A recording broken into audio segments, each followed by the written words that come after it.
आचार्य जी, हमारे बहुत सारे यूज़र्स आर्थिक समस्याओं से परेशान रहते हैं, तो आप हमारे यूज़र को कुछ ऐसा प्रयोग बताइए जिनसे उनकी दैनिक आय बनी रहे, जिनकी आर्थिक समस्याएं दूर हो सकें। बहुत अच्छा प्रश्न किया है आपने गौरव जी। अ, मैं एक अपना अनुभूत प्रयोग जो मैं लगभग आज 25 वर्षों से करता चला आ रहा हूँ, उसे मैं बता रहा हूँ। ब्राह्मण होने के नाते आचार्य के उसमें पौरोहित्य कर्म से जुड़े हुए भी जीवन में बहुत समस्याएं आती हैं। हर प्रकार की स्थितियों का सामना करना पड़ता है।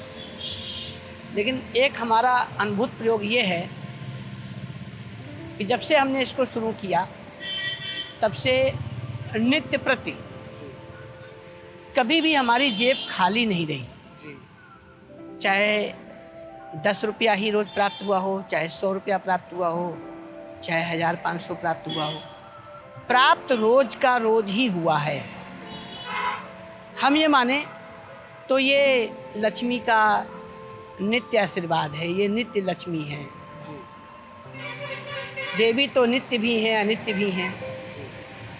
उसी क्रम में नित्य लक्ष्मी का ये प्रतीक है। मुझे प्रतिदिन प्राप्त होता रहा है, कभी भी आज तक जेब खाली नहीं हुई। मैं उसका एक अनुभूत प्रयोग बताता हूँ कि सर्वप्रथम प्रातःकाल ब्रह्म मुहूर्त में उठ करके शुद्ध होकर के स्नान पूर्वक श्री हरि नाम सिमरन करता हुआ ओम नमो भगवते वासुदेवाय या श्री राम जय जय राम, इस महामंत्र को जपता हुआ अपने घर से चले और किसी देव स्थान, नदी के किनारे अथवा पीपल वृक्ष के नीचे जाए। साथ में अपने एक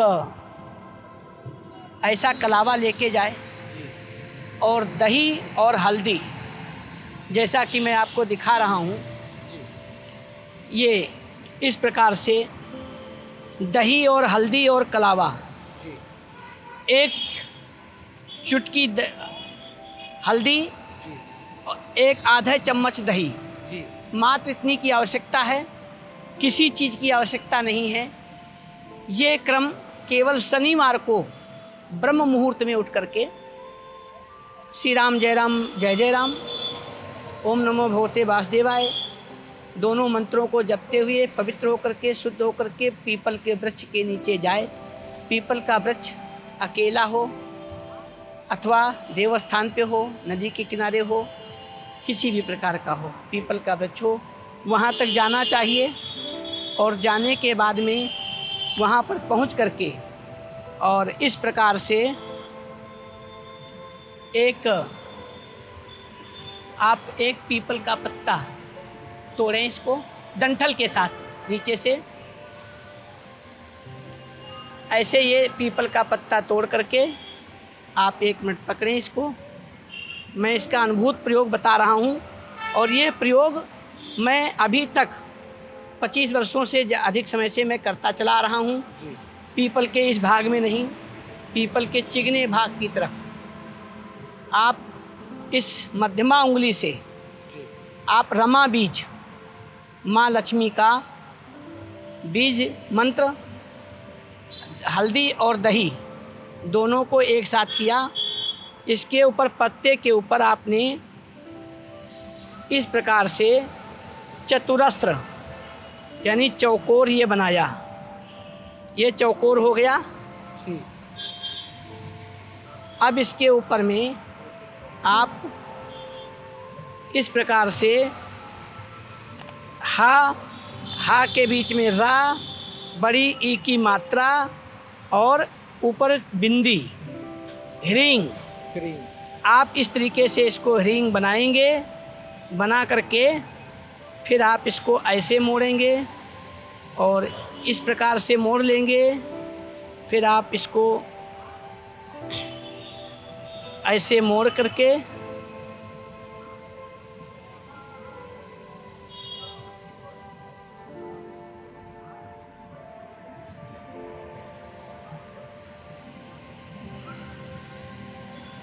इस प्रकार से मोड़ के कलावे से इसको बेष्टित कर देंगे।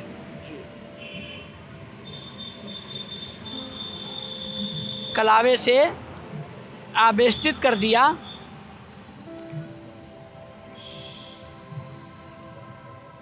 और इसको आप उठा करके ऐसे मस्तक में लगा के देवस्थान पीपल की जड़ में स्पर्श करा करके और इसको जेब में रख लें, गल्लक में रख लें, पूजा के स्थान पे रख दें। ये आपको नित्य लक्ष्मी प्राप्त कराएगा। माँ लक्ष्मी की असीम अनुकंपा प्राप्त होगी और नित्य लक्ष्मी प्राप्त होंगी ही होंगी, इसमें कोई संशय नहीं है। ऐसा ये मेरा अनुभूत प्रयोग है। हाँ, एक बात ध्यान देने योग्य रह गई कि जब आप घर से निकल के पवित्र होकर के दही और हल्दी और कलावा लेकर के चलें, ओम नमो भगवते वासुदेवाय, श्री राम जय राम जपते हुए आएँ।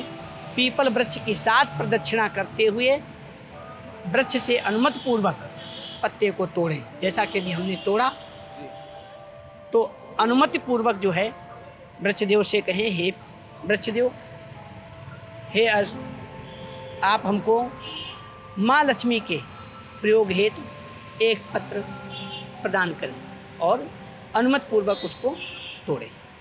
और फिर उसके ऊपर जैसा कि मैंने दिखाया है इस प्रकार से करके अपने पास में रखें।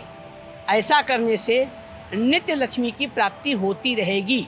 स्थितियां चाहे जितनी विषम और कठिन हो जाएं, लेकिन नित्य लक्ष्मी की प्राप्ति उसको होगी। और यहाँ तक कि उसमें लक्ष्मी की जिसे आप बरकत कह सकते हो या संग्रह करें, संचयी, वो संचयी लक्ष्मी प्राप्त होगी, संग्रही लक्ष्मी प्राप्त होगी। ऐसा नहीं है कि वो आई और खर्ची हो गई। तो ये हर शनिवार को करना ये है केवल शनिवार का प्रयोग और निरंतर करते रहना। हाँ, निरंतर करते रहे। और यूजर जानना चाहेंगे पंडित जी कि इसको कैसे स्टोर करना है, कैसे रखना है? इसको पूजा स्थान पे रख सकते हैं जी। जब ये सूखने लग जाए, अगले शनिवार तक सूख जाता है जी। और वैसा हो जाए तो इसको एक डिब्बे में भरते हुए रखते चले जाइए। फिर अगले शनिवार लिख लीजिए, फिर पूजा स्थान पे रखिए, फिर जेब में रखिए, जैसा संभव हो। और जब ये ढेर सारे एकत्र हो जाएं तो साल में एक बार अथवा 2 साल में, 3 साल में, जैसे बहुत सारे एकत्र हो जाएं तो इनको ले जा करके नदी आदि में प्रवाह कर देना चाहिए। प्रवाह करते समय 5 फल या मीठा कुछ भी अर्पित कर देना चाहिए नदी। ऐसा करने से निश्चित करके नित्य लक्ष्मी की प्राप्ति होती रहेगी, इसमें कोई संशय नहीं है। चलिए आचार्य जी, बहुत अच्छा आपने बताया। फ्रेंड्स, आप भी इस उपाय को ट्राई कीजिए और अगर आपको लक्ष्मी की प्राप्ति होती है, जैसा मैं पूरी उम्मीद है होगी, तो बिल्कुल हमें कमेंट्स में बताइएगा। आचार्य जी, आपका बहुत बहुत धन्यवाद।